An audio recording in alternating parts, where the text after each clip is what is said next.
بسم الله الرحمن الرحيم منها خلقناكم وفيها نعيدكم ومنها نخرجكم تارة أخرى ولقد أريناه آياتنا كلها فكذب وأبى قال أجئتنا لتخرجنا من أرضنا بسحرك يا موسى فلنأتينك بسحر مثله فاجعل بيننا وبينك موعدا لا نخلفه نحن ولا أنت مكانا سوى قال موعدكم يوم الزينة وأن يحشر الناس ضحى فتولى فرعون فجمع كيده ثم أتى قال لهم موسى ويلكم لا تفتروا على الله كذبا فيسحتكم بعذاب وقد خاب من افترى فتنازعوا أمرهم بينهم وأسروا النجوى قالوا إن هذان لساحران يريدان أن يخرجاكم من أرضكم بسحرهما ويذهبا بطريقتكم المثلى فأجمعوا كيدكم ثم أتوا صفا وقد أفلح اليوم من استعلى قالوا يا موسى إما أن تلقي وإما أن نكون أول من ألقى قال بل ألقوا فإذا حبالهم وعصيهم يخيل إليه من سحرهم أنها تسعى فأوجس في نفسه خيفة موسى قلنا لا تخف إنك أنت الأعلى وألق ما في يمينك تلقف ما صنعوا إنما صنعوا كيد ساحر ولا يفلح الساحر حيث أتى فألقي السحرة سجدا قالوا آمنا برب هارون وموسى قال آمنتم له قبل أن آذن لكم إنه لكبيركم الذي علمكم السحر فلأقطعن أيديكم وأرجلكم من خلاف ولأصلبنكم في جذوع النخل ولتعلمن أينا أشد عذابا وأبقى قالوا لن نؤثرك على ما جاءنا من البينات والذي فطرنا فاقض ما أنت قاض إنما تقضي هذه الحياة الدنيا إنا آمنا بربنا ليغفر لنا خطايانا وما أكرهتنا عليه من السحر والله خير وأبقى إنه من يأت ربه مجرما فإن له جهنم لا يموت فيها ولا يحيا ومن يأته مؤمنا قد عمل الصالحات فأولئك لهم الدرجات العلا جنات عدن تجري من تحتها الأنهار خالدين فيها وذلك جزاء من تزكى صدق الله مولانا العظيم الصلاة والسلام عليك يا سيدي يا رسول الله الصلاة والسلام عليك يا سيدي يا حبيب الله الصلاة والسلام عليك يا سيدي يا شفيع المذنبين وعلى آلك وأصحابك يا سيدي يا رحمة للعالمين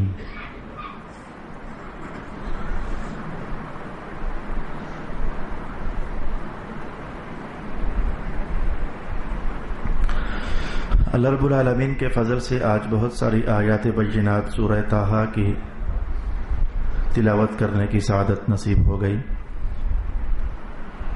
محسوس کر گئے ہوں گے کہ آپ آج گفتگو میں زیادہ تبصرے نہیں ہیں، زیادہ تفصیلی پہلو نہیں ہیں۔ قرآن حکیم کا واقعاتی انداز اور احسن القصص ہونے کا بیان آج خود ہی بڑی لذت مندیاں اپنے اندر رکھتا ہے۔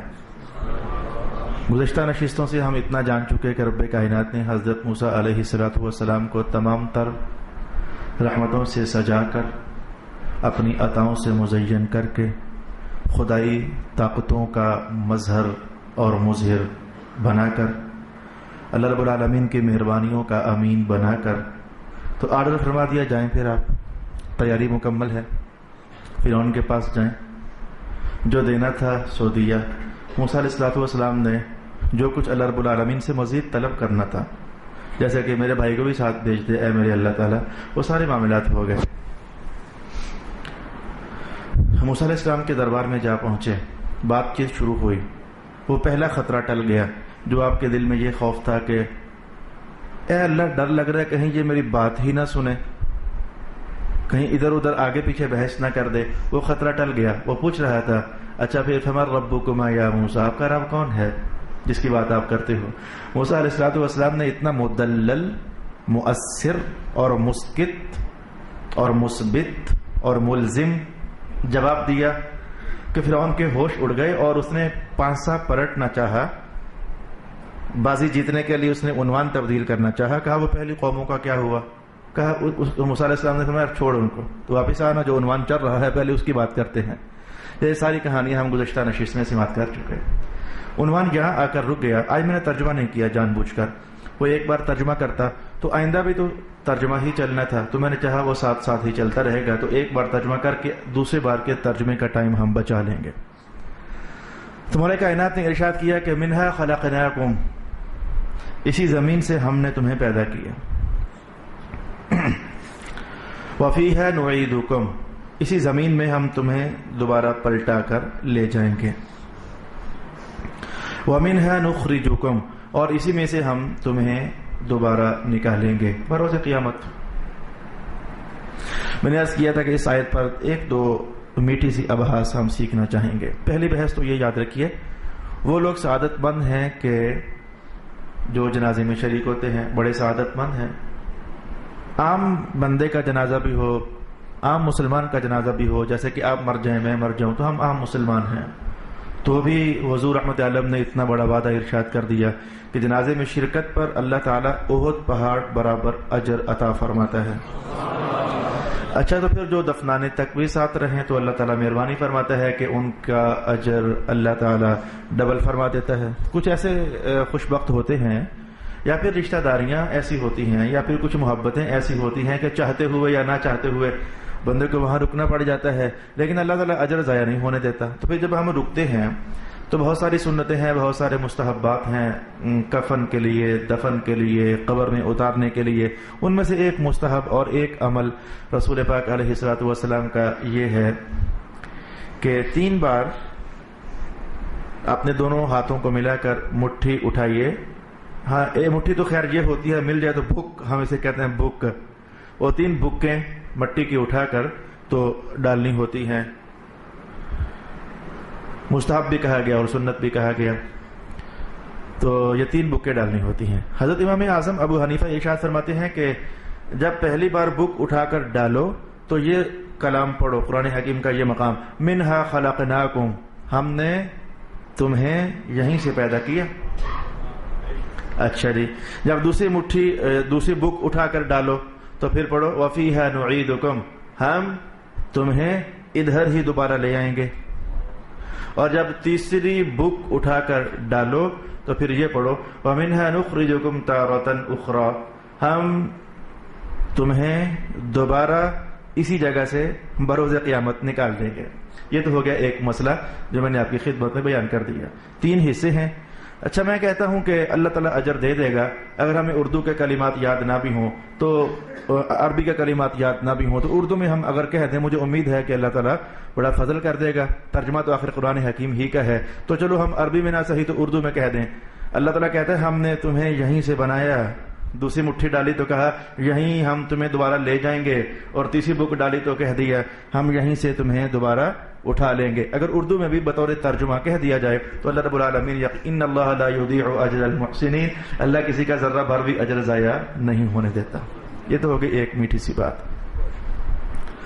بحث نمبر 2 میں آپ کی خدمت میں یہ کہنا چاہوں گا کہ ائمہ تفسیر نے قرآن حکیم ہی سے ایک استدلال کیا، ایک یہاں سے اور ایک کسی اور جگہ سے، اس کے بعد سمجھانے کا اہتمام کیا۔ استدلال کیا کہا منہا خلقناکم، اللہ تعالیٰ فرما رہا ہے کہ ہم نے تمہیں اس مٹی سے، اس زمین سے پیدا کیا، تو سمجھ آئی کہ ہم تو مٹی سے بنے ہوئے ہیں، اور یہ بات ہم جانتے بھی ہیں کہ آدم مٹی سے بنا ہوا ہے، ہم سب آدم زاد ہیں، تو آدم مٹی سے، ہمارے ابا جان بھی آدم بھی مٹی سے تخلیق فرمائے گئے، اور ہم بھی مٹی سے بنائے گئے، اور جنات جو ہیں وہ آگ سے بنائے گئے۔ تو یہ جملہ ہم جانتے ہیں کہ انسان مٹی سے بنے۔ تو ائمہ تفسیر نے کہا کہ قرآن حکیم نے ایک مقام پر یہ بھی کہا وَخَلَقَ الْإِنسَانَ مِن نُطْفَةٍ أَمْشَاجٍ نَبْتَلِيهِ، ہم نے انسان کو نطفے سے بنایا، یہ بھی قرآن حکیم کا بیان ہے. ہم نے انسان کو نطفے سے بنایا، دو وجودوں سے پانی کا ایک قطرہ اور پانی کا ایک قطرہ جب وہ مزج ہو جاتے ہیں تو اس سے انسان کی تخلیق ہوئی. یہ اللہ رب العالمین نے خود ارشاد فرمایا. تو مفسرین نے کہا کہ یہ کیا بات ہوئی؟ کبھی یہ کہنا کہ ہم نے انسانوں کو مٹی سے بنایا، اور ہمارا مشاہدہ یہ ہے کہ اول انسان تو مٹی سے بنے تھے، لیکن اس کے بعد باقی سارے انسان جو ہم دیکھ رہے ہیں وہ تو یہ ہے کہ مٹی سے نہیں بنتے، وہ تو پانی کے ایک قطرے سے بنتے ہیں جو باپ کے وجود سے خارج ہو جاتا ہے. تو قرآن حکیم کے اس بیان کا مطلب کیا ہوا؟ منہا خلقناکم، ہم نے تو تم سب کو مٹی سے بنایا، تم سب کو ہم نے مٹی سے بنایا. حالانکہ ہم دیکھتے یہ ہیں کہ صرف پہلے انسان محترم مٹی سے بنے، باقی سب تو پانی کے اس قطرے سے بنے. تو تم سب کو مٹی سے بنائے جانے کا مطلب کیا ہوا؟ یہ ہے آج کی اس آیت پر گفتگو کا پہلا حصہ. بڑے دلچسپ جوابات دیے گئے، میں صرف ان میں سے دو کہوں گا. جو ان سب دلچسپوں میں زیادہ دلچسپ ہے، میں صرف وہ دو آپ کی خدمت میں بیان کرنا چاہوں گا. پہلے پھر ان دو کے اندر بھی درجہ بندیاں. ایک جواب وہ ہے جو عقل سے دیا گیا، اور ایک جواب وہ ہے جو خود سرکار دو عالم کی زبان نور سے ارشاد کیا گیا. دونوں کو ترتیب کے ساتھ ہم دیکھنا چاہیں گے. ہم یہ عنوان سیکھنے لگے ہیں، ادھر قرآن نے کہا ہم نے تمہیں مٹی سے بنایا، اور ادھر قرآن نے یہ بھی کہا ہم نے تمہیں نطفہ آپ سے بنایا. تو دونوں میں سے کون سی بات ہے؟ ائمہ تفسیر کی ایک جماعت نے ارشاد کیا کہ اصل ماجرا یہ ہے کہ چلو مان لیا آدم علیہ السلام تو مٹی سے تخلیق فرمائے گئے، یہ تو متفق علیہ بات ہو گئی. رولا ہے ہمارا کہ ہمارے بارے میں بھی قرآن نے کہا کہ یہ مٹی سے بنے، تو ہم نے اپنے بارے میں مشاہدہ یہ پایا کہ ہم تو مٹی سے نہیں بنے، ہم تو ماں اور باپ کے وجودوں سے نکلنے والے قطروں سے ملنے کے بعد بنے. تو ہم قطروں سے بنے، ہم مٹی سے نہ بنے. رولا ہو گیا ہمارا. تو فرماتے ہیں کہ ارے بھائی ہم بنے نطفے سے، تو آؤ ہم تمہیں ثابت کر کے دیتے ہیں کہ مٹی ہی سے بنے ہیں. ہم بنے نطفے سے، ہم بتاتے ہیں کہ مٹی ہی سے بنے ہیں. ارے بھائی وہ کیسے؟ نطفہ کہاں سے پیدا ہوتا ہے؟ خون سے. خون کہاں سے پیدا ہوتا ہے؟ وہ جگر پروسیس کرتا ہے، پروسیس سے گزارتا ہے وہ تمام فوڈ جو ہم کھاتے ہیں، روٹی پانی دال چاول مغز جو بھی کھایا، وہ جگر کی بھٹی سے گزر کر کے تو آخر جا کر اسی میں سے مختلف قسم کی رطوبتیں، بلغم بھی اسی میں سے بن جاتی ہے، فضلات بھی اسی میں سے بن جاتے ہیں، پیشاب بھی اسی میں سے بن جاتا ہے، خون بھی اسی میں سے بن جاتا ہے. نطفہ بنا خون سے، خون بنا غذاؤں سے. تو کسی غذا کا نام تو لو بھلا. گوشت، ہاں جی گوشت بنا گھاس سے. بکری نے گھاس ہی تو کھائی تھی، گائے نے گھاس ہی تو کھائی تھی، جون سا مرضی گوشت دے لو وہ بنا گھاس سے. تو گھاس بنی مٹی سے. تو تم بنے نطفے سے، نطفہ آخرکار پہنچا مٹی تک. تو مٹی ہی سے بنے نا تم. کسی اور غذا کا نام لے لو، گندم کی بات کر لو، تو تمہارا گوشت بنا، تمہارا خون بنا گندم سے، گندم پھر مٹی سے، جو پھر مٹی سے، دودھ بھی تو مٹی سے. ارے بھائی دودھ نکلا بھینس سے، بھینس نے کھایا چارہ تو چارہ پھر مٹی سے. کوئی سی بھی کھانے والی شے آپ گن کر کے گھر جا کر آتے اور جاتے گنتے رہنا کہ کون سی ایسی شے ہے جو مٹی سے نہیں ہے. ہر کھانے والی غذا آپ کو مٹی سے میسر ہوگی. تو مولا کائنات نے ادھر اشارہ کیا منہا خلقناکم، تم جو بھی کھا کر پلے ہو وہ مٹی ہی سے تو تھا، تو ہم نے تمہیں مٹی ہی سے بنایا ہے. منہا خلقناکم تفسیر کا پہلا پہلو ہمارے سامنے یہ بیان ہوا. تفسیر کا دوسرا پہلو وہ ہے جو غیر مشاہد ہے، ہم اسے دیکھ نہیں سکتے، صرف ایمان ہے. سرکار دو عالم علیہ الصلوۃ والسلام کی زبان اطہر پر، آپ کے قول مبارک پر ایمان ہے.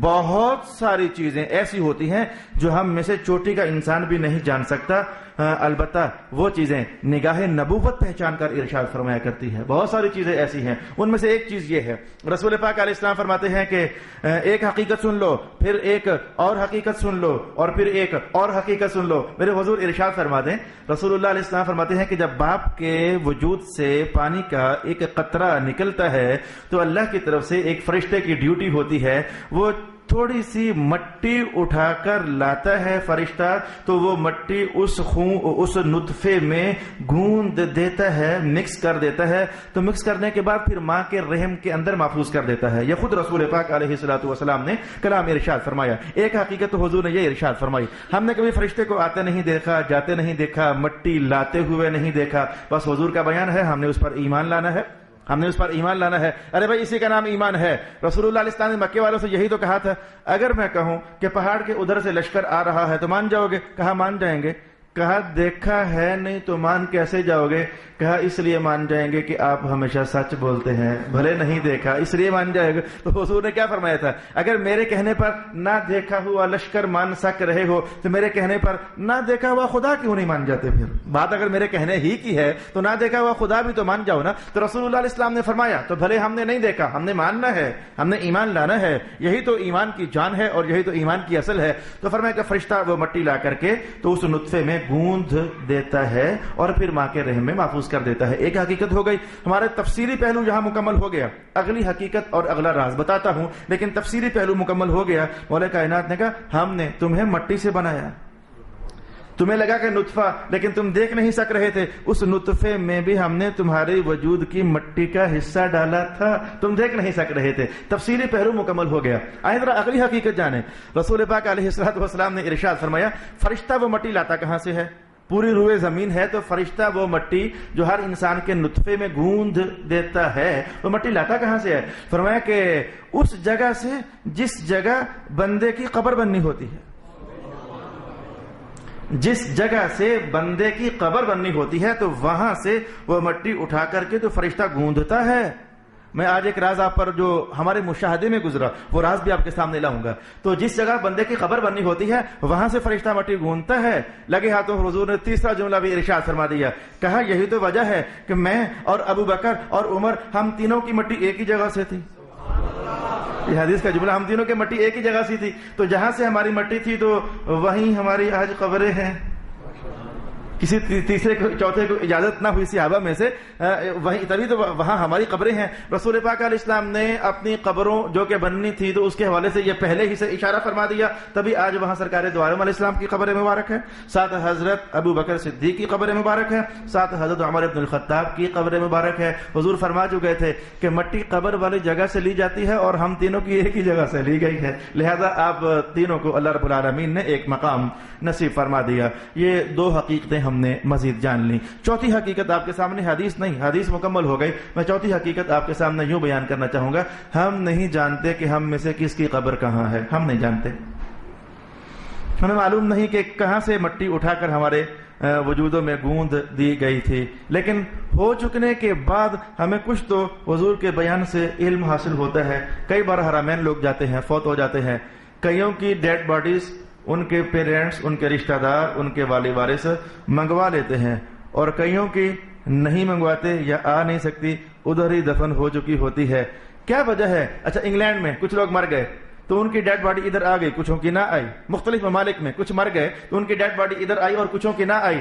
ہم کہتے ہیں وہ اجازت نہ مل سکی، ان کا کچھ انتظامی امور تھے، کچھ پرابلم ہو گیا۔ کوئی پرابلم نہیں، اصل ماجرا یہ تھا کہ ان کی مٹی اٹھائی ہی وہاں سے گئی تھی، وہ اس لیے آ ہی نہیں سکتے، زور بھی لگا لو نا، آ ہی نہیں سکتے، اور جو واپس پلٹ آتے ہیں ان کی مٹی اٹھائی ہی یہیں سے گئی ہوتی ہے۔ بندہ رہتا ادھر ہوتا ہے، زندگی بھر ادھر گزارتا ہے، بس آخری مہینہ دو مہینہ بھر کے لیے وہ یہاں سے مائگریشن کر کے کسی اور جگہ چلا جاتا ہے اور وہاں جا کر مر جاتا ہے۔ اصل ماجرا یہ ہوتا ہے کہ اس کی مٹی اٹھائی وہاں سے گئی ہوتی ہے اور آخری لمحات میں اللہ تعالیٰ اسے وہاں پہنچوا دیتا ہے۔ بندہ مرتا گدر خان ہے، دفنایا اسے بیول جاتا ہے، مرتا بیول ہے، دفنایا اسے جھبھر جاتا ہے۔ ماجرا یہ ہوتا ہے کہ جہاں سے اس کی قبر بننی ہوتی ہے اللہ وہیں سے مٹی اٹھا دیتا ہے۔ اور یہ اشارہ اب میں قرآن حکیم سے بھی آپ کے سامنے کہوں، اور قرآن حکیم سے یہ اشارہ کہوں جو حضور نے حدیث بنا کر ہمارے سامنے رکھا۔ قرآن نے کیا کہا؟ منہا خلقناکم، یہیں سے ہم نے تمہیں بنایا اور یہیں دوبارہ لائیں گے۔ یہیں یعنی جہاں کی مٹی ڈالی وہیں دوبارہ ہم تمہیں لائیں گے۔ یعنی یہ تفسیر کا پہلو خود قرآن حکیم نے اپنے الفاظ کے اندر بھی اپنے سے انداز میں ارشاد فرمایا ہوا ہے۔ ارشاد ہوا منہا خلقناکم وفیہا نعیدکم ومنہا نخرجکم تارۃ اخری۔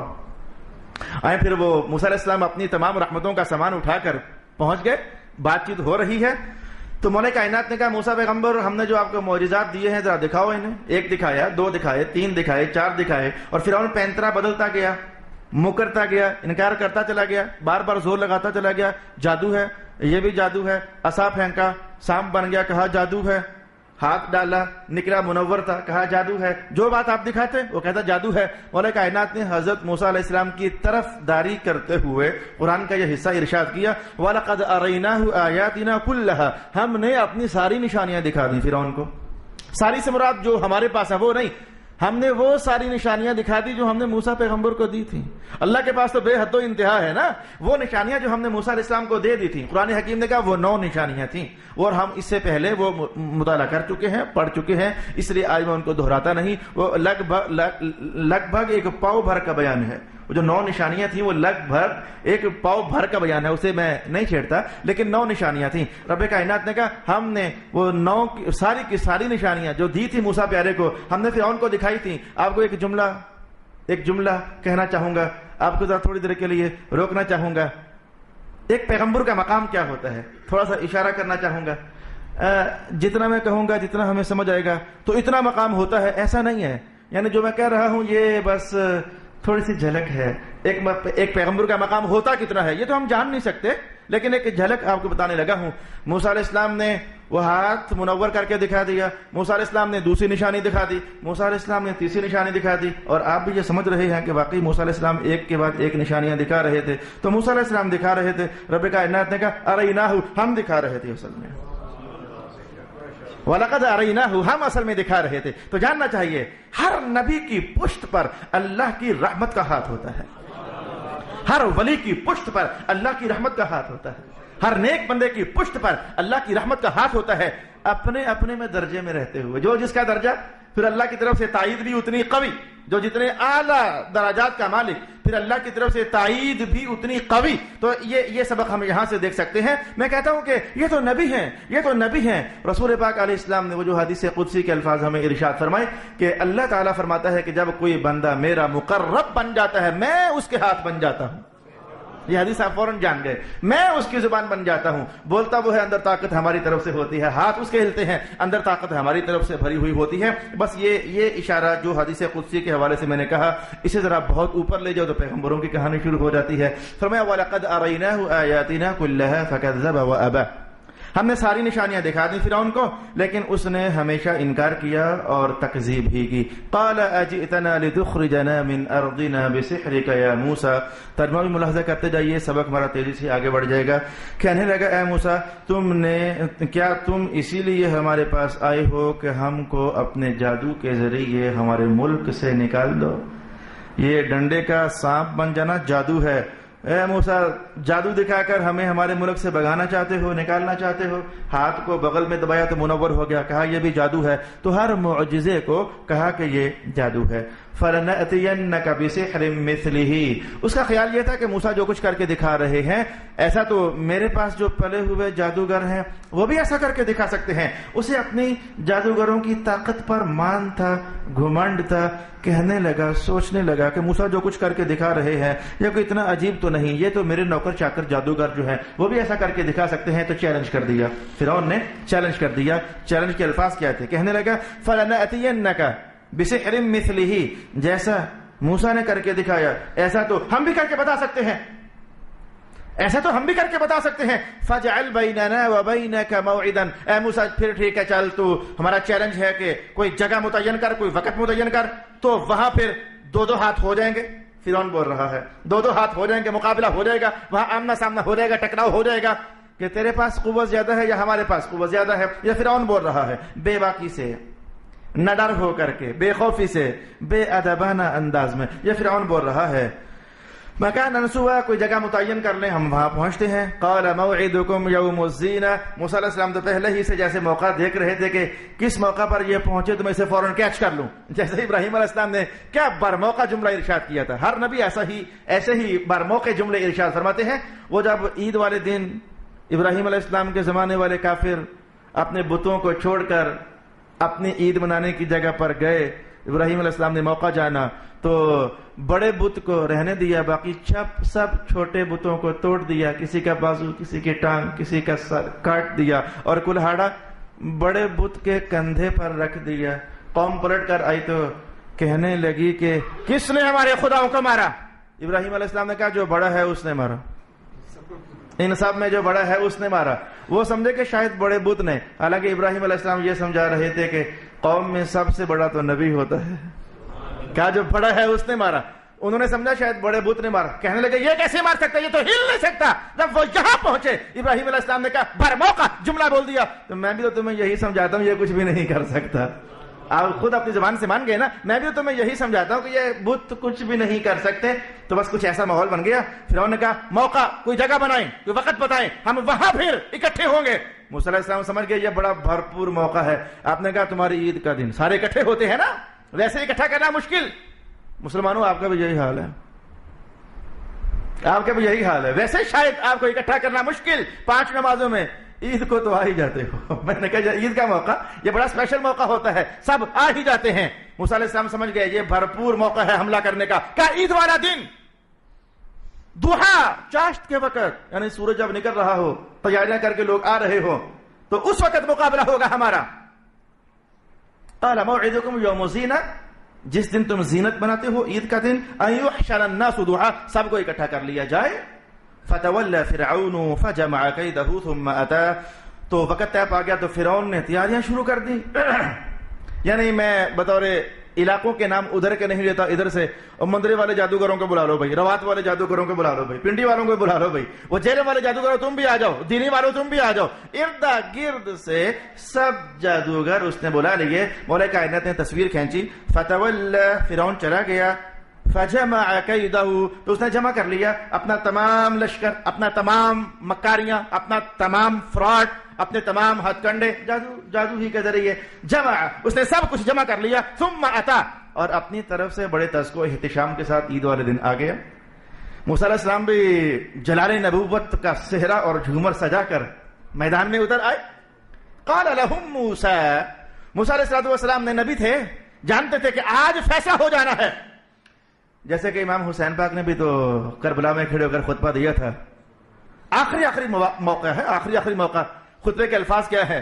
تم جانتے ہو کہ میں حضور کے کندھوں پر کھیلنے والا حسین ہوں. تم جانتے ہو کہ حضور سجدے میں ہوتے تھے تو میں سجدے میں حضور کے اوپر چڑھ بیٹھنے والا حسین ہوں.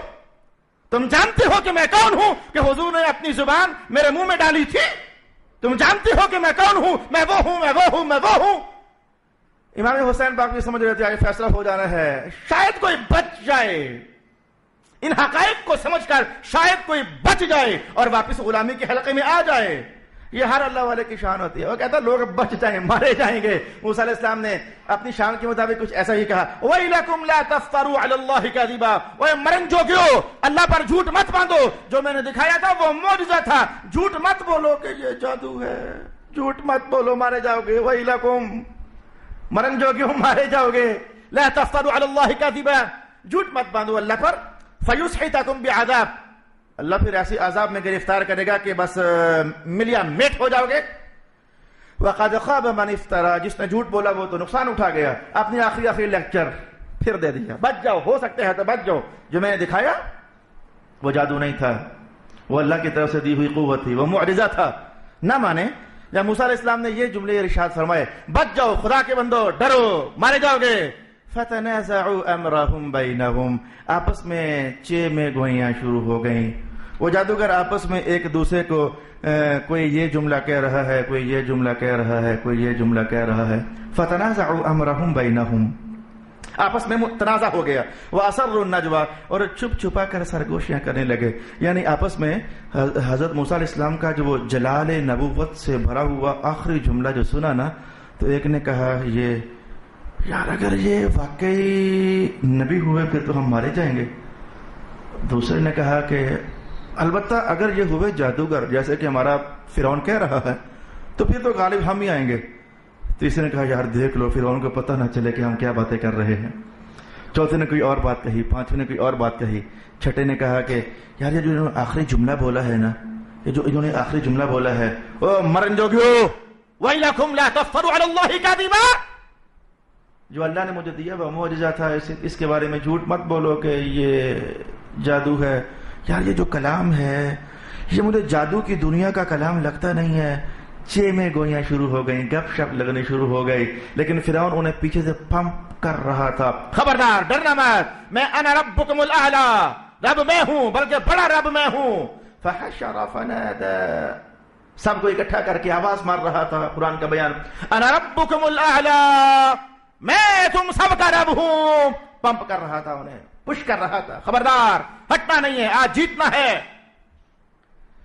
قالوا ان هذان لساحران, تو بعض جادوگروں نے یہ بھی کہا اگر یہ دونوں بھائی جادوگر ہیں یریدان ان یخرجاکم من ارضکم، اور یہ دونوں چاہتے ہیں کہ تمہیں تمہاری زمین سے نکال دیں، بسحرہما اپنے جادو کی وجہ سے، ویذهبا بطریقتکم المثلی، اور تمہیں تمہارے بہترین مذہب سے ہٹا دینا چاہتے ہیں، تو یہ دونوں کچھ اس طرح کا ارادہ رکھتے ہیں، فَأَجْمِعُوا كَيْدَكُمْ ثُمَّ أَتُوا صَفًّا، اگر تمہیں ایسا لگتا ہے نا کہ یہ جادوگر ہیں، وہ جو چے میں گویاں ہو رہی تھی، اگر تمہیں ایسا اگر تمہیں اس کا مطلب یہ کہ جادوگر سمجھ رہے تھے کہ یہ جادوگر نہیں ہے، اگر تمہیں لگتا ہے کہ یہ جادوگر ہیں، عنقریب بیان آ رہا ہے، جو میں نے ابھی سے کہہ دیا نا کہ فرعون بار بار بول رہا تھا کہ اے موسیٰ یہ تیرا جادو ہے، اے موسیٰ تیرا جادو ہے، لیکن جادوگر نہیں کہہ رہے تھے موسیٰ علیہ السلام کو کہ تم دونوں بھائی جادوگر ہو، جادوگر نہیں کہہ رہے تھے۔ ان قریب میں یہ بیان قرآن حکیم سے آپ کے سامنے لاتا ہوں اور میں بتاتا ہوں کہ جادوگر کیوں نہیں کہہ رہے تھے کہ تم جادوگر ہو دونوں بھائی۔ انہیں کیسے سمجھ آ گئی کہ موسیٰ جادوگر نہیں ہے؟ انہیں کیسے سمجھ آ گئی ہارون جادوگر نہیں ہے؟ انہیں کیسے سمجھ آ گئی؟ باہر کیف کہنے لگے ان ہادان، اگر یہ مجمع کا خیال یہ ہے کہ یہ دونوں بھائی جادوگر ہیں اور نکالنا چاہتے ہیں تو پھر ایسا کرو فَأَجْمِعُوا كَيْدَكُمْ، اپنا سارا زور اکٹھا کر لو، ثُمَّ أَتُوا صَفًّا، اور پھر صفے بنا لو، اپنی تیار ہو جاؤ، کمر کس لو، آ جاؤ اکٹھے ہو کر صفے بنا لو۔ یہ جملہ صفے بنا لو، لگتا ہے کہ جادوگر بہت سارے تھے، 2 4 8 10 15 ہوتے تو پھر صفے بنانے کی ضرورت نہیں تھی۔ صفے بنا لو، چھوٹے جادوگر ادھر، بڑے ادھر، ان کے استاد ادھر۔ کیٹیگریز ہوتی ہے نا، علماء کے اندر بھی ہوتی ہیں، مولویوں کے اندر بھی ہوتی ہیں، پبلک کے اندر بھی ہوتی ہیں، کیٹیگریز ہوتی ہیں انسانوں کی۔ اچھا بھی صفے بنا لو اپنی، آگے پھر پیچھے، پھر آگے، پھر حضور رحمۃ اللہ علیہ نے ارشاد فرمایا کرتے تھے میرے پیچھے وہ لوگ کھڑے ہوا کرو جو صاحب عقل ہیں، پھر ان کے پیچھے بچے، پھر ان کے پیچھے عورتیں۔ حضور رحمۃ اللہ علیہ بھی تو کہتے صفے بنا لو بھائی۔ ائمہ تفسیر نے بیان کیا کہ جو کم سے کم فگر بیان کیا گیا وہ 400 ہے، کم سے کم 400 جادوگر تھے۔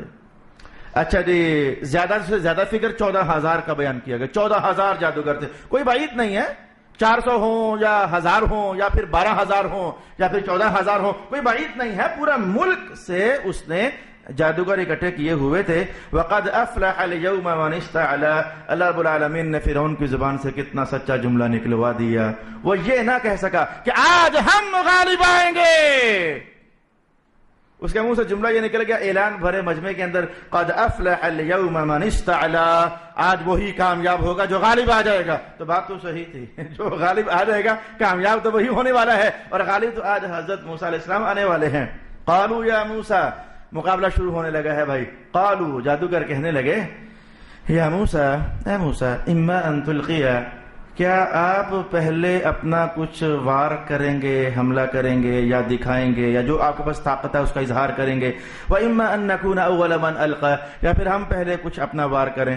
یہ جو ان کا یہ جملہ تھا، تمام مفسرین نے اس پر بحث کرتے ہوئے حق ادا کر دیا کہ ایک نبی کی بارگاہ میں جسارت نہ کرنا، بلکہ یہ کہنا جناب بتائیں پہلے کچھ آپ دکھائیں گے یا ہم دکھائیں۔ ان کا یہ ادب اللہ کو اچھا لگ گیا، جناب بتائیں پھر کہ آپ کچھ پہلے دکھائیں گے یا پھر۔ میرے استاد گرامی حضرت علامہ سید ریاض حسین شاہ صاحب دامت برکاتہم القدسیہ ارشاد فرمایا کرتے تھے، سب سنو، بحث علماء کی ہے لیکن آپ بھی سب سنو، ایسے ہی پھٹے بازیاں مت کیا کرو، ہر پھٹے پر، ہر ٹھیے پر، ہر دکان پر بیٹھ کر کے تو مناظرے مت کیا کرو، مناظرے اسلام نہ بنا کرو۔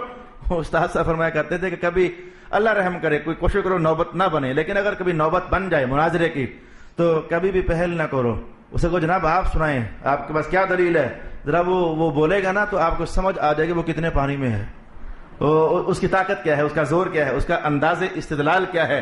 تو مناظرے میں کبھی خود پہل نہ کرو، فریق مخالف سے کہو تو بول۔ اور یہ سلسلہ بڑا پرانا ہے، انہوں نے کہا جی آپ پہل کریں گے یا ہم پہل کریں۔ ان کی یہ ادب والی ادا اللہ کو اچھی لگ تو گئی، لیکن پھر فی الحال سفر جاری ہے۔ موسیٰ علیہ السلام کیونکہ ہر نبی صاحب علم، اللہ اکبر، نبی کے علم کا مقابلہ کون کرے؟ موسیٰ علیہ السلام نے اسی دستور کے مطابق کہا بل القوا، اور تم شروع کرو یار، جو تمہارا دل ہے دکھاؤ، کیا ہے تمہارے پاس، لاؤ طاقت اپنی، بل القوا، جو تمہارے پاس ہے دکھاؤ۔ جو ہے نا بل القوا، یہ موسیٰ علیہ السلام نے کیا خود کہا تھا یا وہی اتر آئی تھی تو بعد میں کہا تھا؟ علامہ قرطبی کہتے ہیں کہ جب انہوں نے پوچھا تھا نا کہ آپ پہلے کچھ دکھاؤ گے یا ہم پہلے دکھائیں، تو ابھی موسیٰ علیہ السلام نے جواب نہیں دیا تھا کہ وہی اتر آئی۔ وہی کیسے اتری؟ موسیٰ علیہ السلام نے دائیں دیکھا تو حضرت جبرائیل کھڑے تھے، موسیٰ علیہ السلام نے دائیں دیکھا تو حضرت جبرائیل کھڑے تھے. تو جبرائیل کہہ رہے تھے اے موسیٰ اللہ کے پیغمبر اللہ تعالیٰ فرما رہا ہے میرے دوستوں سے ذرا نرمی کرنا. یہ جو سامنے جادوگر ہے یہ میرے دوست ہیں, ذرا نرمی کرنا. انہوں نے کہا کہ آپ پہل کریں گے یا ہم؟ اللہ پاک کو ادا اچھی لگی, وہی آ گئے, یہ ہمارے دوست ہیں ذرا نرمی کرنا. کتنے ادب سے بات کر رہے تھے آپ سے. موسیٰ علیہ السلام نے کہا جبریل یہ اللہ کے دوست کہاں سے ہیں؟ یہ تو اللہ کے نبی کے مقابل آئے ہوئے ہیں, اپنے جادو کا زور لے کر آئے ہوئے ہیں. تو اللہ کے نبی کے مقابلے میں کوئی جادو لے کر آئے تو وہ اللہ کا دوست ہوتا ہے, یہ اللہ کے دوست کیسے ہو گئے؟ جبریل علیہ السلام کہنے لگے ابھی صبح کا وقت ہے, عصر کے وقت تک یہ آپ کے پاس رہیں گے, اور عصر کا وقت جب خط شروع ہو جائے گا, عصر کے وقت تک یہ آپ کے پاس اس دنیا میں رہیں گے. عصر کا وقت جب شروع ہو جائے گا اللہ فیصلہ فرما چکا ہے انہیں ہم نے جنت میں داخل فرما دینا ہے. اللہ ان کا فیصلہ فرما چکا ہے. وہ بعد میں فرعون نے ان کو شہید کر دیا تھا, سب کو یہ اسلام قبول کر چکے تھے ان کو شہید کر دیا تھا, کیونکہ وہی آ چکی تھی کہ ہمارے بندوں سے ذرا نرمی کا سلوک ہی کرنا. تو موسیٰ علیہ السلام نے پہل نہ کی, جان رہے تھے کہ ہم نے پہل میں جو اللہ نے فرمایا تھا وہی کرنا ہے, اپنی لاٹھی زمین پر ڈال دینی ہے. اور لاٹھی کا مشاہدہ تو ہم کر چکے ہیں, اس کا اتنا بڑا منہ تھا. ایک بار وہ جب سانپ بنا تھا وہ اس درخت کے پاس, ہم سن چکے ہیں, تو سامنے چٹان آتی تو وہ سانپ چٹان کو نگل جاتا, سامنے درخت آتا تو وہ سانپ درخت کو نگل جاتا. تو موسیٰ علیہ السلام محسوس کر رہے تھے کہ اگر انہوں نے پہل کرنے سے پہلے ہی میں نے اپنا وہ سانپ چھوڑ دیا تو وہ تو ان سب کو نگل ہی جائے گا, تو یہ ہمارے جائیں گے. اور اللہ نے کہا ہے کہ ذرا نرمی کرنی ہے. کہا چلو ذرا تم پہل کرو, ہم پہل نہیں کرتے. اگر ہم نے وہ اپنی پہل کر دی نا, اپنی وہ لاٹھی اور عصا زمین پر ڈال دیا, بچو گے نہیں. بل القوا, دکھاؤ تمہارے پاس کیا ہے. فاذا حبالهم وعصيهم يخيل اليه من سحرهم انها تسعى. قرآن حکیم نے کہا کہ انہوں نے جو پہل کی تو پہل میں انہوں نے یہ دکھایا کہ سب رسیاں لے کر آئے ہوئے تھے, لاٹھیاں لے کر آئے ہوئے تھے.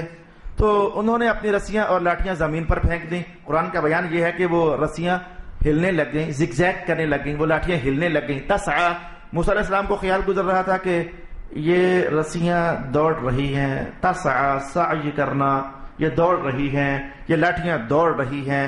فأوجس في نفسه خيفة موسى, موسیٰ علیہ السلام ڈر گئے. آگے نا پھر موقع مشکل. موسیٰ علیہ السلام ڈر گئے. یہ ڈر کون سا تھا جو موسیٰ علیہ السلام ڈر گئے؟ یہ کون سا ڈر تھا؟ حالانکہ آپ کو یہ تجربہ کروا دیا گیا تھا, آپ کے ہاتھ میں جو لاٹھی ہے ڈالو گے تو یہ بہت بڑا سانپ بن جائے گا, ثعبان مبین ہو جائے گا, اژدہا اور ایناکونڈا بن جائے گا. یہ آپ کو دکھایا جا چکا تھا اور یہ ٹریننگ آپ کو دی جا چکی تھی کہ تاکہ فرعون کے دربار میں جا کر آپ کہیں ڈر نہ جائیں کہ یہ لاٹھی ہے کہ سانپ ہے, کہیں آپ ڈر نہ جائیں. وہ ڈر تو ادھر ہی دور کروایا جا چکا تھا. پھر نکلنے سے پہلے موسیٰ علیہ السلام نے پھر عرض کیا تھا مولا ہمیں ڈر لگ رہا ہے. کہا اننی معکما, میں تمہارے ساتھ ہوں, جاؤ, کوئی ڈر ور نہیں. یہ ڈر تو سارے دور ہو چکے تھے. تو پھر یہاں یہ کہنا فأوجس فی نفسه خیفة موسیٰ, موسیٰ علیہ السلام اندر ہی اندر ڈر گئے. وہ رسیاں, وہ لاٹھیاں جب ہلنے لگی, یوں لگنے لگا کہ یہ تو سانپ ہے. موسیٰ علیہ السلام ڈر گئے. مفسرین کرام نے 5 وجوہات ارشاد فرمائے کیوں ڈر گئے. میں ان 5 میں جو سب سے چوٹی کی ہے آپ کو وہ بیان کر آگے بڑھ جاؤں گا. آج ہم نے سبق ذرا کافی سارا پڑھنا ہے. موسیٰ علیہ السلام ڈر گئے. ڈر کس بات کا تھا؟ ڈر کس بات کا تھا؟ ائمہ تفسیر نے کہا کہ موسیٰ علیہ السلام کو خیال گزرا کہ ان جادوگروں نے اپنی رسیاں پھینکی تو لوگ محسوس کر رہے ہیں کہ یہ سانپ ہے, تو یہ تو ان کا جادو ہے. جب میں اپنی لاٹھی ڈالوں گا تو وہ بھی سانپ بن جائے گا. ان کی لاٹھیاں بھی سانپ بن گئیں, میری لاٹھی بھی سانپ بن جائے گی. تو ان کی لاٹھیاں اور رسیاں بنی سانپ. یہ تو جادو تھا. جب لوگ ان کا جادو دیکھیں گے کہ جادو کے زور سے لاٹھی ڈنڈا سانپ بن گیا, جب میں بھی وہی کام کر کے دکھاؤں گا, میں بھی ڈنڈا ہی پھینکوں گا تو وہ بھی سانپ بن جائے گا. ان کا تو جادو تھا, میرا معجزہ تھا, لیکن لوگ کہیں ایسا نہ ہو کہ فرق نہ جان سکیں اور وہ یہ کہنے لگ جائیں یہ بھی جادو ہے. یہ ڈر سا لگ گیا آپ کو, یہ خوف سا آ گیا کہ ان کا تو جادو ہے, میرا معجزہ ہے, لیکن تصویر ایک جیسی ہے. ان کی رسیاں اور لاٹھیاں بھی سانپ بن گئیں, میری لاٹھی بھی سانپ بن جائے گی. تو ایسا نہ ہو کہ لوگ میرے معجزے کو بھی جادو ہی سمجھنے لگ جائیں, تو پھر فرق کیسے ہوگا کہ یہ نبی ہے, یہ جادوگر ہے, فرق کیسے ہوگا. جو یہ خوف آپ کو محسوس ہوا, مولا کائنات نے کہا لا تخف لا تخف موسیٰ, وہ جو ڈر آپ کو لگ رہا ہے آپ مت ڈریے, انک الاعلی, آپ لاٹھی پھینکنا, آپ کو اونچا کرنا ہمارا کام ہے. ان کے دلوں میں ہم ڈال دیں گے کہ وہ جادو تھا، یہ معجزہ ہے، وہ جھوٹے ہیں، یہ سچا ہے. کامیابی ہم دیں گے، اعلیٰ اونچا آپ کو ہم کریں گے. انک انت الاعلیٰ. وہ ڈر نکال دیجئے، آپ اپنا کام کریں. القی ما فی یمینک، دائیں ہاتھ میں جو ہے ڈال دے زمین پر. تلقف ما صنعوا، انہوں نے جو بھی جادو کا فریب کیا تو یہ آپ کا ڈنڈا ان سب کو ہڑپ کر جائے گا. انما صنعوا کید ساحر، یہ تو ان کی جادو کی چال ہے. آپ پھینکیں ذرا ڈنڈا. وعدہ ہو گیا. آپ بھی ڈنڈا پھینکیں، انہوں نے بھی ڈنڈے پھینکے، وہ سانپ بن گئے. آپ پھینکیں سانپ بن جائے گا. شک پڑتا ہے کہ وہ بھی جادو یہ بھی جادو، شک پڑتا ہے، لیکن نتیجہ جو وعدہ ہو گیا کامیاب ہم آپ کو کریں گے. شک پڑ سکتا تھا لیکن وعدہ آ گیا کامیاب ہم آپ کو کریں گے. تو کیا ہوا؟ وَلَا يُفْلِحُ السَّاحِرُ حَيْثُ أَتَى. قرآن نے کہا کہ جادوگر جدھر سے بھی آتا ہے کبھی کامیاب نہیں ہوتا. لوگوں آپ تو ایمان لے آؤ. کئی بار اس سے پہلے بھی یہ حقیقت آپ کو سمجھا چکا. آج کی قوم ڈسی ہوئی مری ہوئی، جادو ہو گیا، ٹونا ہو گیا. مولانا صاحب ہمارا حساب کر دو، خدا واسطے بچاؤ ہمیں، ہمارے اوپر خون کے چھینٹے آ گئے، کچھ ایسا ہو گیا. قرآن نے کیا کہا؟ لا يفلح الساحر، جادوگر کامیاب نہیں ہوتا. حیث آتا، جدھر سے بھی آئے، وہ جیسا بھی پینترا بدلے، کامیاب نہیں ہوتا.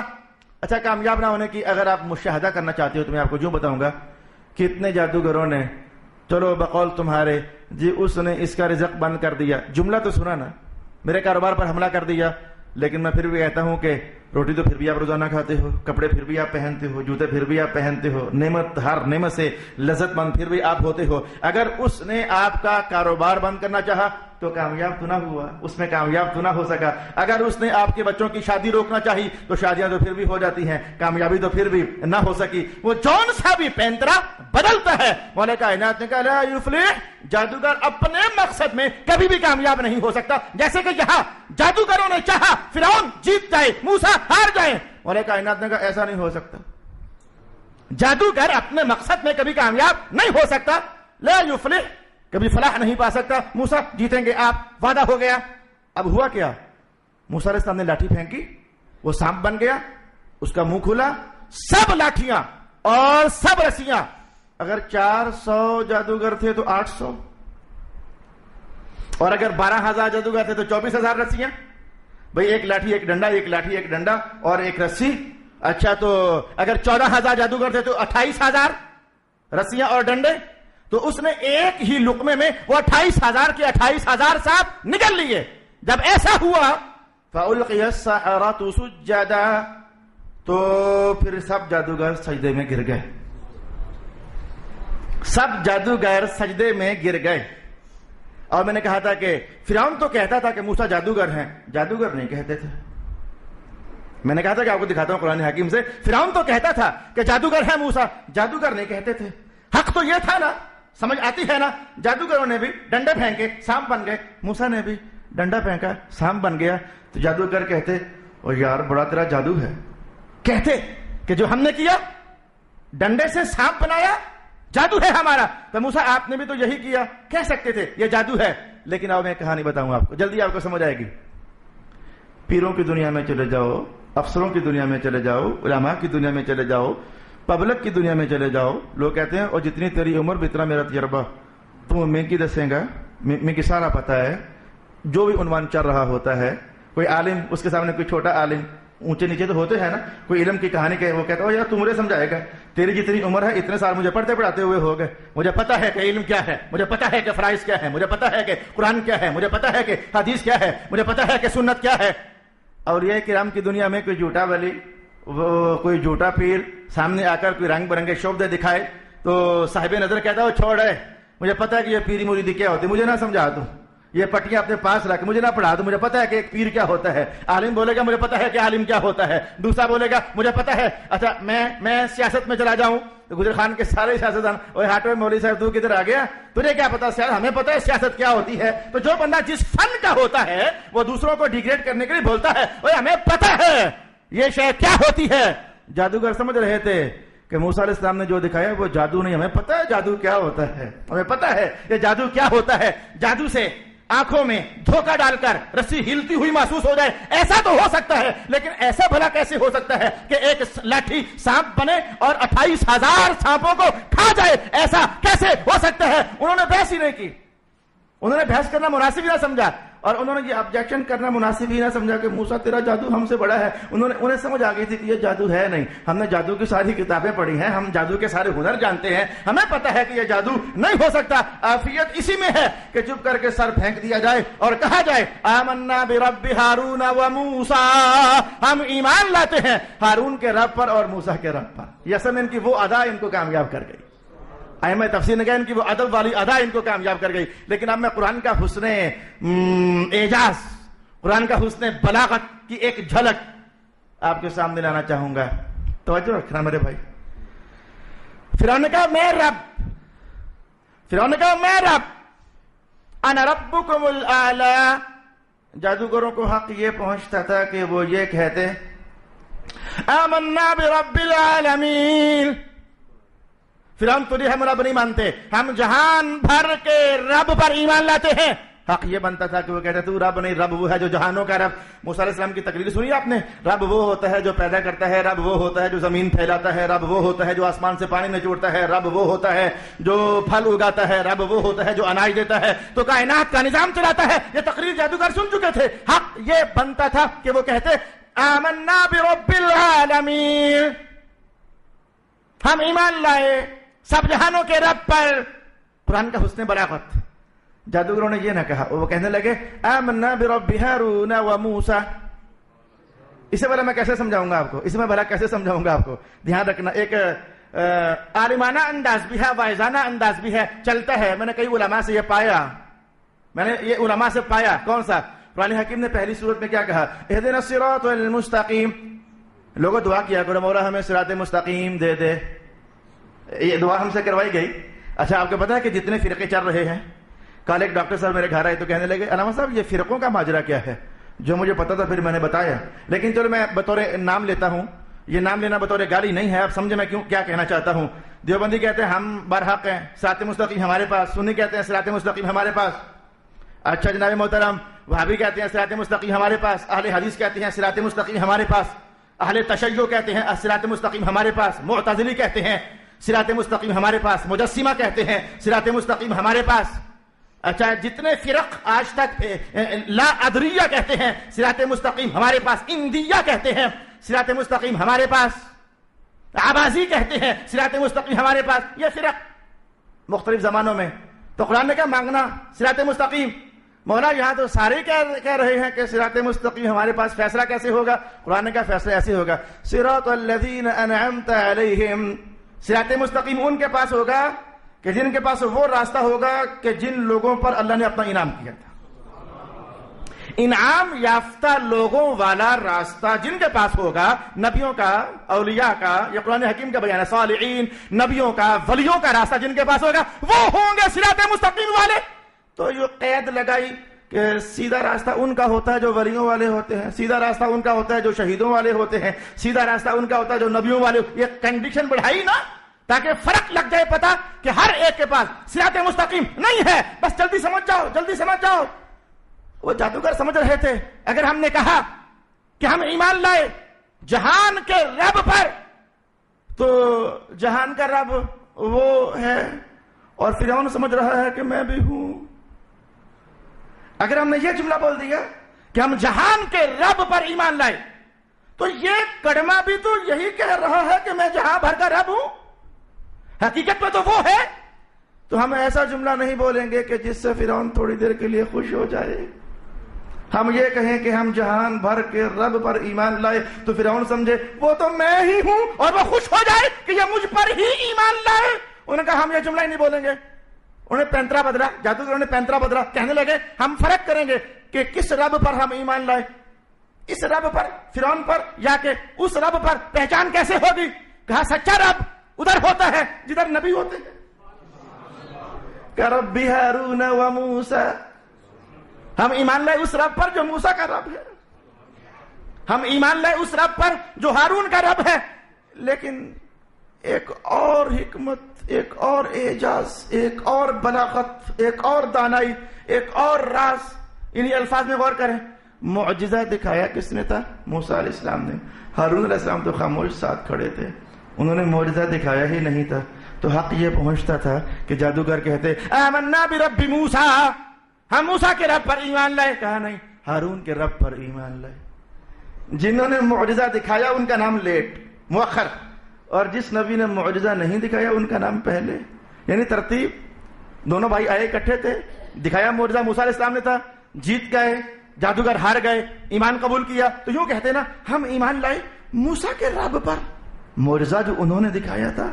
بعد میں پھر ساتھ نام لیتے اور ہارون کے رب پر جو ان کے ساتھ آئے ہوئے ہیں. لیکن کہا نہیں، ہم ایمان لائے ہارون کے رب پر، معجزہ انہوں نے دکھایا نہیں. اور جس نبی نے معجزہ دکھایا ان کا نام پیچھے کر دیا، ہارون کے رب پر اور موسیٰ کے رب پر. یہ باریک سی ترتیب ہے جان لیں. کبھی کوئی مشکل مراحل آ جاتے ہیں، کبھی کبھی تھوڑا سا چند سیکنڈ کے لیے مشکل مرحلہ. ارے بھائی یاد رکھنا 12ویں سپارے میں رب کائنات نے ارشاد کیا، لفظ رب پالنے والے کو کہتے ہیں، پالنے والے کو جو پرورش کرے. اس لیے جو گھر کا سربراہ ہوتا ہے اسے بھی کہتے ہیں رب البیت، گھر والوں کا رب. عربی زبان میں رب البیت، گھر والوں کا رب، کیونکہ ان کو پالتا جو ہے، جو سربراہ ہوتا ہے انہیں پالتا جو ہے. اب دھیان رکھنا، جادوگر سمجھ رہے تھے کہ موسیٰ وہ ہیں جو فرعون کے ہاں بچپن میں پل چکے ہیں اور پالنے والے کو رب کہتے ہیں. اگر ہم نے یوں کہہ دیا ہم موسیٰ کے رب پر ایمان لائے تو فرعون پھر خوش ہو جائے گا.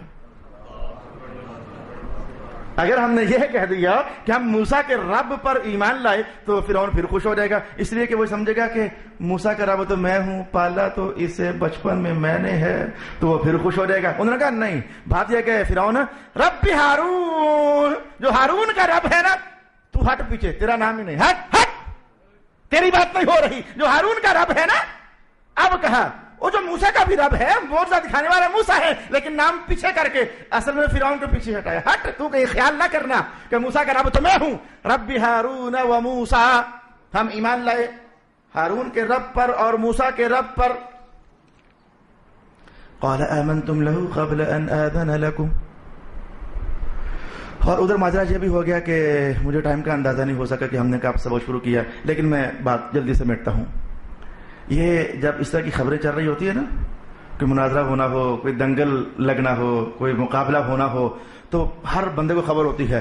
وہ 9 سال پہلے جب یہاں کسی نے شرارت کی تھی کہ حضور حاضر ناظر ہیں کہ نہیں، تو جب پھر وہ معاملہ ہوا تو پورے شہر میں آگ لگی ہوئی تھی. جب اس طرح کی بات ہونی ہوتی ہے نا تو ہر بندے کو پتا ہوتا ہے. فرعون کی بیگم آسیہ وہ نوکروں سے پوچھ رہی تھی کیا بنا، کون جیتا کون ہارا. بات ادھر چل رہی تھی، مقابلے ہو رہے تھے، کون جیتا کون ہارا. لیکن پوچھا اس نے تب جب موسیٰ علیہ السلام جیت چکے تھے، کون جیتا کون ہارا. کسی نے کہا کہ جادوگر ہار گئے، موسیٰ علیہ السلام جیت گئے. اور جادوگروں نے اعلان کر دیا ہے کہ ہم تو موسیٰ کے رب پر اور ہارون کے رب پر ایمان لا چکے، فرعون ہمارا رب نہیں ہے، وہ اعلان بھی کر چکے. آسیہ بیگم پہلے ہی دل سے مومن تھی، اللہ کو ماننے والی تھی، وہ پہلے ہی سے اہل جنت میں سے تھی، اللہ نے اس کا مقام رکھا ہوا تھا. اچھا تو وہ کہنے لگی کہ آمنت برب ہارون و موسیٰ، میں بھی ایمان لائی ہوں ہارون کے رب پر، موسیٰ کے رب پر.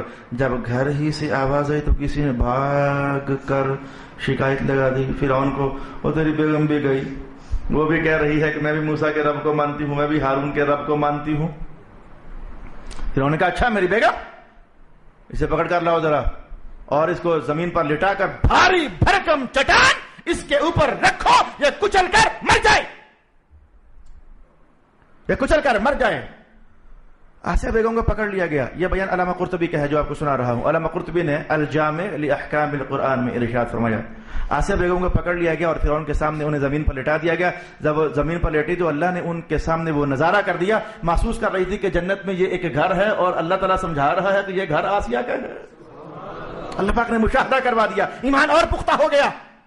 فرعون نے کہا مار دوں گا، کہا مار دے، کہا باز آ جا، کہا نہیں ہوں گی. جو تھوڑا سا تکرار ہونا ہوتا ہے ہوا. فرعون نے کہا میں مار دوں گا. رب کائنات نے فیصلہ کر دیا اے فرعون تیرے چٹان رکھنے سے پہلے ہم اپنی پیاری بندی کی روح خود ہی قبض کر لیں گے. ابھی وہ چٹان رکھ نہ پایا، فرشتہ بھجوا کر رب کائنات نے روح قبض کروا لی اور فرعون یہی سمجھا کہ میں نے اسے مروا دیا، حالانکہ اللہ رب العالمین نے پہلے ہی ان کی روح قبض فرما لی. ارشاد گرامی ہوا قال آمنتم له قبل ان آذن لكم. فرعون اب ہار تو کیا تھا، شکست کھا چکا تھا اور بے عزتی تو اس کی رنگے ہاتھوں پکڑی جا چکی تھی. کہ رب واقعی وہ ہے جس نے ان سب جادوگروں کو مات دے دی. اب اپنی جھوٹی عزت کو بچانے کے چکر میں رنگ برنگے جملے، بدحواس ہوا نا تو رنگ برنگے جملے بولنے لگا، کہنے لگا کہ اوے مجھ سے پوچھے بغیر ہی تم ایمان لے آئے موسیٰ پر، مجھ سے پوچھا بھی نہیں.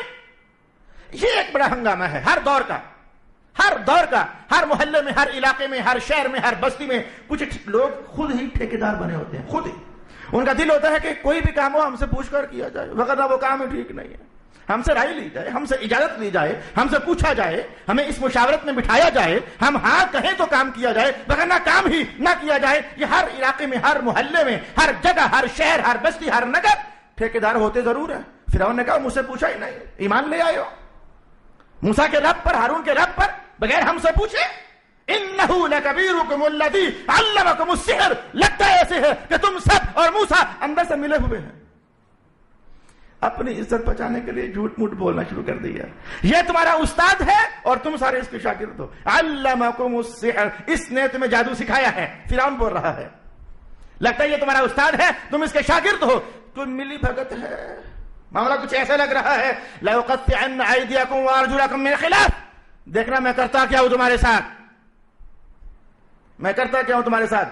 میں نے پچھلی بار ایک زور دیا تھا ایک بات پر، ہمیں پتہ نہیں کہ اس جملے کی طاقت کیا ہے. میں تمہارے ساتھ ہوں، اللہ جب کہے اس جملے کی طاقت کیا ہے، میں تمہارے ساتھ ہوں. اور میں اس جملے کی طاقت کا ایک مظہر آپ کے سامنے لاؤں. 400 جادوگر، یہ کم از کم فگر 400 جادوگر، زیادہ فگر 14,000 جادوگر. تو 14,000 سے کہہ رہا ہے میں تمہیں کرتا ہوں ٹھیک ذرا بھی. لَأُقَطِّعَنَّ أَيْدِيَكُمْ وَأَرْجُلَكُمْ مِنْ خِلَافٍ، تمہارے ہاتھ کاٹ دوں گا، تمہارے پاؤں کاٹ دوں گا. 14,000 کو کہہ رہا ہے. آسان کام یہ نہیں تھا کہ موسیٰ علیہ السلام ذرا منہ کرتا اور کہتا تم دونوں بھائیوں کو میں پوچھتا ہوں ذرا، میں تمہارے ہاتھ پاؤں کٹواتا ہوں. 14,000 کے ہاتھ کاٹنا آسان ہے کہ 2 کے؟ جملہ سمجھ آ گیا بھائی؟ کام تو ایک جیسا ہو گیا سارے، اب سب ایک ہی کیٹیگری کے ہو گئے. موسیٰ علیہ السلام بھی اللہ کو ماننے والے، جادوگر بھی اللہ کو ماننے والے، سب مومن. تو 14,000 کو مارنا، انہیں کاٹنا یہ آسان تھا، یا 2 بھائیوں کو جن کی وجہ سے یہ سارا ماجرا ہوا. لیکن میں موسیٰ علیہ السلام سے تو نہیں کہہ رہا میں تمہارے ہاتھ پاؤں کاٹ دوں گا اے موسیٰ، ہارون میں تمہارے ہاتھ پاؤں کاٹ دوں گا. وہ ادھر منہ نہیں کر رہا، وہ منہ ادھر کر رہا ہے. میں تمہیں پوچھتا ہوں ذرا، تم نے میرے پوچھے بغیر ایمان لے آئے ہیں؟ میں تمہارے ہاتھ پاؤں کاٹ دوں گا. بولا یہ ماجرا کیا ہے؟ کہا ہم وعدہ دے چکے ہیں موسیٰ، ڈرنا مت، ہم تمہارے ساتھ ہیں، ڈرنا مت، ہم تمہارے ساتھ ہیں. اور جس کے ساتھ رب ہوتا ہے، قرآن کا منظر آپ کے سامنے ہے، قرآن کا مشاہد آپ کے سامنے ہے. لَأُصَلِّبَنَّكُمْ فِي جُذُوعِ النَّخْلِ، میں تمہیں کھجوروں کی تنوں پر سولی چڑھا دوں گا. پرانے زمانے میں یہ ایک سزا ہوتی تھی پرانے زمانے میں. آج کے دور کی سزائیں موت رنگ برنگی ہو گئی. الیکٹرک چیئر پر بٹھا دیا، کرنٹ لگا دیا، بندہ مر گیا. گولی سے اڑا دیا، بندہ مر گیا. رسے کے اندر پھندا بنا کر بندے کو کھینچا تو بندہ مر گیا.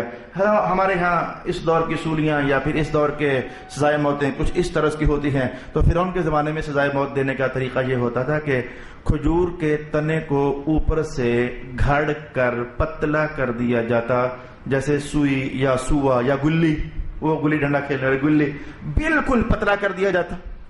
پتلا کرنے کے بعد پھر جس بندے کو سزائے موت دینی ہوتی اس کو پکڑ کر کے تو پیٹ اس کا اس سوے کے اوپر رکھ دیا جاتا، اور وہ نوکر چاکر سپاہی پکڑ کر کے اس بندے کو پیٹ کے بل کھجور کے اس چوٹی پر اور سوے دار حصے پر رکھ کر تو ایک دم سے گھما دیتے، ایک دم سے گھما دیتے. وہ گھومنے پر وہ تیز دھار آلہ، اب ہم کہہ سکتے ہیں تیز دھار آلہ، بندہ گھوما، پیٹ پھٹا، سوا اندر چپ گیا، انتڑیاں ایک دم سے باہر نکل آئیں. اسے کہتے تھے کہ ہم تمہیں کھجور کے تنوں پر سولی چڑھا دیں گے. تو فرعون نے کہا کہ ہم تمہیں کھجور کے تنوں پر سولی چڑھا دیں گے. وَلَتَعْلَمُنَّ أَيُّنَا أَشَدُّ عَذَابًا وَأَبْقَىٰ، تمہیں پتہ چل جائے گا کہ شدید عذاب کس کا ہے، تمہیں پتہ چل جائے گا.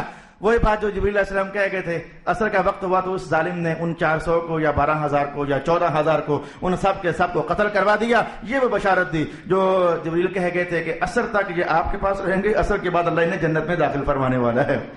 قالوا لن نؤثرك على ما جاءنا من البينات، وہ سمجھ چکے تھے کہ موسیٰ کے پاس جو ہے یہ جادو نہیں ہے، یہ کوئی آسمانی چیز ہے، سمجھ چکے تھے. کہنے لگا فرعون بات یہ کہ تو جو مرضی کر لے، اب ہم تجھے ترجیح نہیں دے سکتے، اب ہم تجھے رب نہیں مان سکتے موسیٰ علیہ السلام کے دلائل پر اور اس رب پر جس نے ہمیں پیدا کیا. فقد ما انت قاد، جو دل ہے کر لے، اب ہم واپس آنے والے نہیں ہیں. انما تقضی هذه الحیات الدنیا، تیرا عذاب تیرا مار دھاڑ یہ اسی دنیا تک ہے، اس کے بعد تو تیرا قدرت تیری طاقت نہیں ہے نا. انا آمنا بربنا، تقریر ہو رہی ہے فرعون کے دربار میں کھڑے ہو کر، نگاہ نبوت کا فیض، ابھی ایمان قبول کیا، ابھی سے دلیری، شجاعت، بہادری، صلب، ہیبت اور زبان کی فصاحت، بلاغت، زور آوری، زور بیانی، فرعون کے سامنے کھڑے ہو کر تقریر ہو رہی ہے. انا آمنا بربنا، ہم اپنے رب پر ایمان لائے، لیغفر لنا، تاکہ وہ ہمیں معاف کر دے، خطایانا، ہماری خطائیں،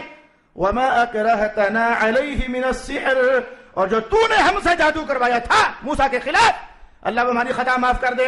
واللہ خیر وابقا، تو نے کہا کہ لگ پتا جائے گا کہ کون باقی رہنے والا ہے، کس کا عذاب شدید ہے، تو نے یہ کہا تو سن، ہمارا رب خیر بھی ہے اور باقی بھی وہی رہنے والا ہے. واللہ خیر وابقا، اللہ خیر ہے اور باقی رہنے والا. انہ من یأتی ربہ مجرما فإن لہ جہنم، اللہ کے ہاں جو مجرم بن کر آئے گا اس کے لیے جہنم ہے. تو دوزخ ایسی ہے لا يموت فيها ولا يحيا، بندہ نہ اس میں جی سکے گا نہ مر سکے گا. یہ دوزخ کی شان ہے، خود حضور نے ارشاد فرمائی بندہ اس میں نہ جی سکے گا نہ مر سکے گا. یہ پتہ ہے کیا ماجرا ہے؟ مر تو اس لیے نہیں سکے گا کہ موت خود مر چکی ہے، خود حضور ارشاد فرما چکی ہے. اہل جنت جنت میں، اہل دوزخ جب دوزخ میں چلے جائیں گے تو اللہ تعالیٰ موت کو ایک سرمئی رنگ کے مینڈے کی صورت میں سامنے لا کر ذبح فرما دے گا. اس کے بعد موت ختم. آج کے بعد موت ہے ہی نہیں ہے تو پھر آئے گی کسے؟ تو دوزخ والے مر نہیں سکیں گے کیونکہ موت خود مر چکی ہے. موت رہے گی تو آئے گی، مر چکی ہے. دوزخ والے مر ولا یحیا، اور جی بھی نہیں سکیں گے، جی بھی نہیں سکیں گے. تھوڑی سی تلخی آ جائے، تھوڑی سی شدت آ جائے، تھوڑی سی مصیبت آ جائے، تھوڑی سی بیماری آ جائے، بندہ کیا بولتا ہے؟ یار اس زندگی سے تو موت بہتر ہے. یعنی بندہ جینے سے جان چھڑانا چاہتا ہے، اس جیے سے تو نہ جینا بہتر ہے. یہ کوئی جینا ہے؟ پریشانیاں، مصیبتیں، تکلیفیں، یہ کوئی زندگی ہے؟ تو دوزخ میں سانپ، بچھو، آگ، زنجیریں، توق، لہو پینے کے لیے، پیپ پینے کے لیے، شور، شرابے، سیب، تپش، پسینے، شرابور، ایک پل کا چین نہیں. یہ کوئی زندگی ہے؟ جی نہیں سکیں گے جیسے جینے کا حق ہوتا ہے، جی بھی نہیں سکیں گے، چاہیں گے کہ مر جائیں لیکن مر بھی نہیں سکیں گے. ارشاد گرامی ہوا لا يموت فيها ولا يحيا ومن يأته مؤمنا، اور جو اللہ کے پاس مومن بن کر آیا، قد عمل الصالحات، اس نے اچھے عمل کیے، فأولئك لهم الدرجات العلى، تو ان لوگوں کے لیے بلند درجات ہیں. جنات عدن، ہمیشہ رہنے والی جنت، تجری من تحتها الانہار، جس کے نیچے دریا جاری ہیں، خالدین فیہا، ہمیشہ اس میں رہیں گے.